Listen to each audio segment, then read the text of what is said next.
Assalamualaikum warahmatullahi wabarakatuh. Salam jumpa kembali bersama saya Puryanto SPMP untuk mata kuliah Ilmu Usaha Tani. Dan pertemuan kali ini saya akan coba menjelaskan mengenai pembahasan kita, yaitu mengenai modal dan peralatan dalam usaha tani. Kalau pertemuan beberapa waktu lalu, saya sudah menjelaskan mengenai dasar ya, mengenai pengertian ilmu usaha tani, kemudian Tritunggal usaha tani, kemudian profil dan juga sejarah usaha tani di Indonesia. Nah, sekarang yang menjadi salah satu hal pembahasan penting hari ini yaitu terkait dengan modal dan peralatan dalam usaha tani. Nah, ini menjadi bab pengantar usaha tani di mana faktor modal yang dimaksud ini adalah faktor yang menjadi salah satu prasyarat penting dalam melakukan kegiatan usaha tani. Jadi kalian bisa menggambarkan atau membayangkan bahwa ketika kita akan melakukan usaha tani, ini menjadi salah satu faktor penting untuk kegiatan tersebut, yaitu modal dan juga peralatan. Nah, ini pembahasan kita mengenai modal, pembagiannya, dan juga konsekuensi modal dan peralatan. Nah, kalau dalam pengertian ekonomi, modal, apa sih yang kalian paham tentang modal itu? Biasanya banyak sekali yang mengartikan bahwa modal itu selalu identik dengan uang, ya. Banyak yang mengatakan ketika akan melakukan usaha tani atau melakukan kegiatan lain, wah saya nggak punya modal. Dia mengasumsikan bahwa saya nggak punya uang, begitu ya. Modal ini barang atau uang yang bersama-sama dengan faktor produksi lahan dan tenaga kerja menghasilkan barang-barang baru, yaitu dalam hal ini adalah hasil peternakan. Kalau misalnya contohnya adalah di bidang peternakan. Jadi modal ini bukan berarti hanya uang ya, tapi bisa jadi barang atau uang. Yang mana uang atau barang itu dengan faktor produksi lain berbarengan ya, bersama-sama dengan lahan, dengan tenaga kerja. Nah, dengan kolaborasi itu nanti akan menghasilkan barang-barang baru, yaitu dalam hal usaha tani, baik itu bidang pertanian atau pertanian itu sendiri atau peternakan ya. Nah, modal pertanian ini bisa berbentuk uang kartal, uang giral, atau dalam bentuk barang yang dipakai dalam kegiatan produksi. Jadi, ini sudah bisa digarisbawahi ya, bahwa modal itu bisa berbentuk uang kartal atau uang giral, atau dalam bentuk barang yang dipakai dalam kegiatan produksi. Kalau kalian nggak punya uang kartal atau uang giral, tapi punya barang yang bisa dilakukan untuk kegiatan produksi, maka itu bisa diartikan sebagai modal yang kalian miliki. Nah, dalam suatu perusahaan disebut modal itu adalah seluruh kekayaan perusahaan yang digunakan dalam usaha. Semua faktor produksi yang dipakai itu adalah modal.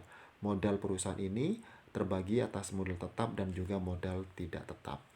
Nah, modal ini menjadi syarat mutlak atau syarat wajib ya bagi berlangsungnya suatu kegiatan usaha secara umum. Demikian pula hanya yang ada dalam suatu kegiatan yang disebut dengan usaha tani. Banyak hal yang bisa dikategorikan atau dimaksudkan sebagai modal dalam kegiatan usaha tani. Salah satunya adalah tanah. Tanah ini yang dianggap bisa memberikan suatu pendapatan. Jadi kalau kalian sudah punya tanah tapi masih belum punya modal uang, berarti kalian sudah punya modal ya, karena sudah punya land atau sudah punya tanah. Sementara itu ini ada pendapat juga yang mengatakan kalau modal itu hanya dikategorikan sebagai uang tunai yang digunakan untuk berusaha tani. Modal itu kemudian akan menjadi bias dalam kegiatan usaha tani keluarga yang cenderung secara umum untuk memisahkan tanah dan faktor produksi yang lain.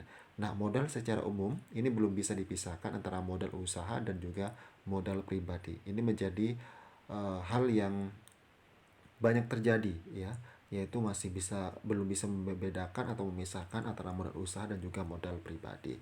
Sementara itu menurut Suratia tahun 2006 ini menjelaskan kalau tanah dan alam sekitarnya dan tenaga kerja itu adalah faktor produksi asli.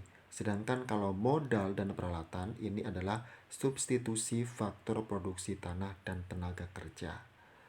Kalau secara ekonomi perusahaan, modal adalah barang ekonomi yang bisa digunakan untuk memproduksi kembali atau barang yang dapat digunakan untuk mempertahankan atau meningkatkan pendapatan. Sementara kalau faktor produksi tanah dan tenaga kerja ini, modal dan peralatan ini bisa memberikan manfaat yang jauh lebih baik bagi manusia. Nah, dengan modal dan peralatan ini maka tanah dan tenaga kerja juga bisa dihemat. Artinya modal dan peralatan ini menjadi penyumbang juga ya bagi kegiatan usaha tani yang dikolaborasi dengan tanah dan juga tenaga kerja. Oleh karena itu, modal ini bisa dibagi menjadi dua, yaitu land saving capital dan labor saving capital. Nah, ini pengertiannya. Apa sih yang maksud dengan land saving capital? Artinya, kalau modal itu bisa menghemat penggunaan lahan, tapi produksi bisa dilipat gandakan tanpa harus memperluas areal. Itu masuk pada land saving capital. Ya, sekali lagi, kalau misalnya modal itu bisa menghemat penggunaan lahan, tapi produksi bisa dilipat gandakan tanpa harus memperluas areal. Apakah itu? Kalian bisa bayangkan modal apa ya yang bisa kita melakukan usaha tani, lahannya tetap misalnya 1 hektar, tapi produksinya bisa berlipat-lipat ya, bisa berlipat ganda tanpa harus memperluas lahan tadi, tetap 1 hektar, tapi produksinya berlipat ganda begitu. Contohnya adalah ketika modal itu digunakan untuk pemakaian pupuk atau bibit unggul, pestisida, dan intensifikasi. Contohnya, modal lahannya tetap 1 hektar, tapi bagaimana supaya supaya produksinya itu berlipat ganda? Ya, kita bisa pakai pupuk atau bibit yang unggul atau pestisida yang paling bagus misalnya. Nah, itu akan memperbanyak atau melipat gandakan produksi yang kita inginkan. Tetapi lahannya tetap 1 hektar. Itu masuk pada kategori land saving capital. Sementara kalau labor saving capital, kalau misalnya modal itu bisa menghemat penggunaan tenaga kerja. Jadi modal yang kalian miliki ini bisa menghemat penggunaan tenaga kerja. Untuk apa? Contohnya misalnya dengan menggunakan traktor untuk membajak atau mesin penggiling padi ya. Dengan menggunakan mesin penggiling padi maka modal yang kalian punya itu bisa menghemat penggunaan tenaga kerja. Kalau tenaga kerjanya misalnya butuh 20 orang, tapi dengan menggunakan traktor untuk membajak jadi hanya butuh 5 atau 10 orang. Jadi menghemat 10 orang. Ya, artinya ini labor saving capital, yaitu modal yang bisa menghemat penggunaan tenaga kerja. Sementara untuk pembagian modalnya, pembagian modal ini bisa dikelompokkan berdasarkan sifat, kegunaan, waktu, dan juga fungsi. Kalau berdasarkan sifat, modal ini yaitu menghemat lahan atau land saving capital dan juga menghemat tenaga kerja yaitu labor saving capital. Ini yang sudah saya jelaskan sebelumnya ya. Sementara kalau menurut kegunaan ini dibedakan lagi menjadi modal aktif dan modal pasif.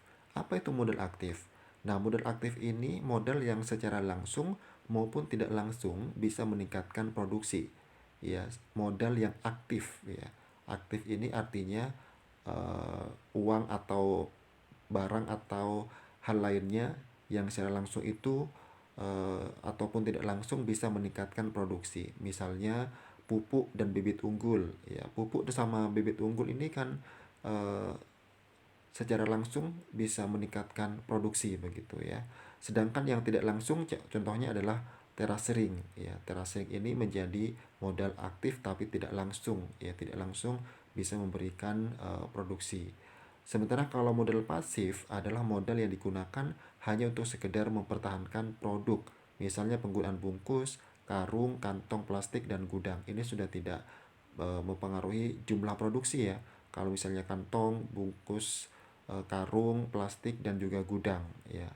Kalau misalnya gudang luasnya berapa meter persegi, 100 atau 1000 meter persegi, tidak akan berpengaruh dengan produksi yang sudah kita lakukan ya, karena ini dikatakan modal pasif, hanya digunakan untuk sekedar mempertahankan produk ya. Misalnya produksi 10 ton, kemudian gudangnya sekian meter persegi gitu.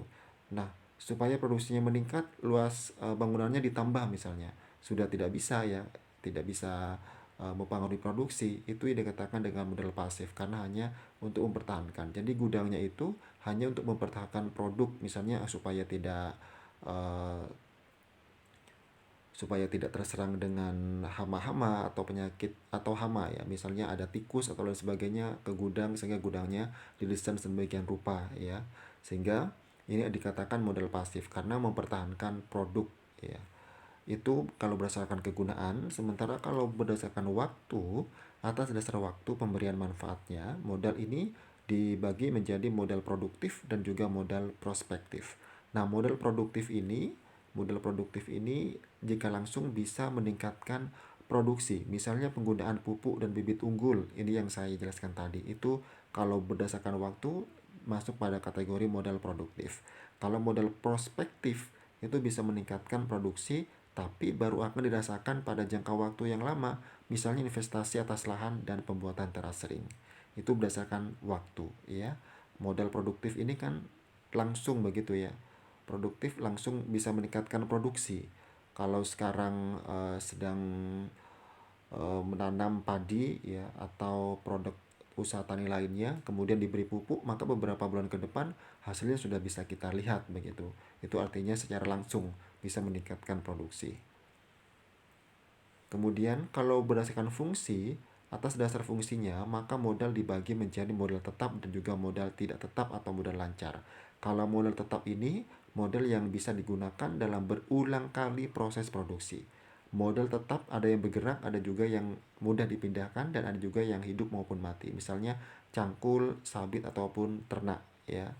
Ini dikatakan modal tetap karena modal ini bisa digunakan dalam berulang kali proses produksi. Contohnya cangkul, sabit ya. Cangkul sama sabit kalau dipakai untuk melakukan usaha tani itu kan bisa dipakai beberapa kali proses produksi ya, tidak hanya semusim dipakainya. Kalau padi 3 sampai 4 bulan, tidak mungkin 3 sampai 4 bulan cangkul sama sabitnya hilang begitu. Tapi masih bisa dipakai untuk beberapa kali produksi. Itu kalau dikatakan modal tetap karena bisa digunakan dalam berulang kali proses produksi. Kalau yang tidak tetap adalah modal yang hanya bisa digunakan dalam satu kali proses produksi saja. Contohnya pupuk dan bibit unggul untuk tanaman semusim. Pupuk sama bibit unggul ini kan hanya bisa digunakan dalam satu proses produksi saja ya. Itu kalau berdasarkan fungsinya. Nah, sekarang kita ke konsekuensi modal dan peralatan. Ini ada 7 hal yang bisa dijelaskan pada konsekuensi modal dan peralatan, yaitu jenis konsekuensi, cara menghitung penyusutan, alat pertanian sebagai modal tetap, tanaman sebagai modal tetap, dan uang tunai sebagai modal, tanah sebagai modal tetap, dan bangunan sebagai modal tetap. Ini adalah 7 hal yang bisa dijelaskan kalau berdasarkan jenis konsekuensi. Artinya pembagian modal dan atas dasar fungsinya ini sangat penting karena dengan pembebanan modal dalam perhitungan biaya suatu kegiatan usaha tani. Dan modal ini kalau berdasarkan fungsinya bisa dalam modal tetap dan juga modal tidak tetap seperti yang sudah saya jelaskan ya. Kemudian kita cara menghitung penyusutan. Ya, cara menghitung penyusutan ini nanti akan ada waktu tersendiri untuk cara menghitung penyusutan. Tapi ini ada 4 macam yang perlu kalian ketahui, yaitu ada garis lurus, unit performance, decreasing, dan declining balance ya. Ini untuk menghitung penyusutan yang bertitik tolak pada harga perolehan sampai dengan modal itu bisa memberikan manfaat. Nanti kita ada waktu tersendiri ya untuk menghitung penyusutan ini beserta dengan praktikumnya. Kemudian alat sebagai pertanian sebagai modal tetap, traktor, truk ini biaya bahan bakar dan tenaga pengemudi juga diperhitungkan ya ketika kita berbicara mengenai modal tetap ini. Kemudian baja, sabit, cangkul ini dihitung penyusutan ya. Jadi dihitung penyusutannya bukan dihitung harga belinya kalau misalnya akan menganalisis usaha tani. Ternak sapi ini yang juga perlu dipertimbangkan juga. Ini harus dipisahkan dulu apakah ternak sapi itu masuk pada tenaga kerja atau sebagai modal peternakan ya. Dan kemudian bangunan ini sebagai modal tetap. Ini juga dihitung biaya penyusutannya ya. Kemudian memberikan manfaat, perlu dipelihara dan dalam hubungannya dengan risiko perlu juga diasuransikan meskipun tidak semua bangunan ini bisa diasuransikan. Tanaman sebagai modal tetap. Nah, sebelum dipungut hasilnya, maka tanaman semusim ini menjadi modal tetap. Tanaman padi selama masih di lahan ini dianggap sebagai modal tetap, tapi juga kalau sudah dipanen, maka kehilangan sifatnya sebagai modal tetap tadi. Nah, dengan demikian maka sistem ijon ini menjadi penjualan modal tetap ya. Kemudian uang tunai sebagai modal. Uang tunai ini digunakan untuk membiayai pembelian sarana produksi, pengeluaran-pengeluaran untuk pihak ketiga, pajak, kemudian pengolahan tanah dengan tenaga keluar dan penggunaan modal tetap ya. Jadi besar kecilnya kebutuhan uang tunai sebagai modal ini sangat tergantung lingkungan dan kebiasaan-kebiasaan yang ada di sekitar usaha tani. Itu untuk pertemuan kita hari ini terkait dengan modal dan perawatan dalam usaha tani. Kita sambung kembali di lain waktu. Jika ada pertanyaan silakan kalian bisa menyampaikan komentarnya di kolom chat ya, di kolom komentar di link YouTube ini. Demikian untuk kuliah modal dan perawatan dalam usaha tani. Saya akhiri. Wassalamualaikum warahmatullahi wabarakatuh.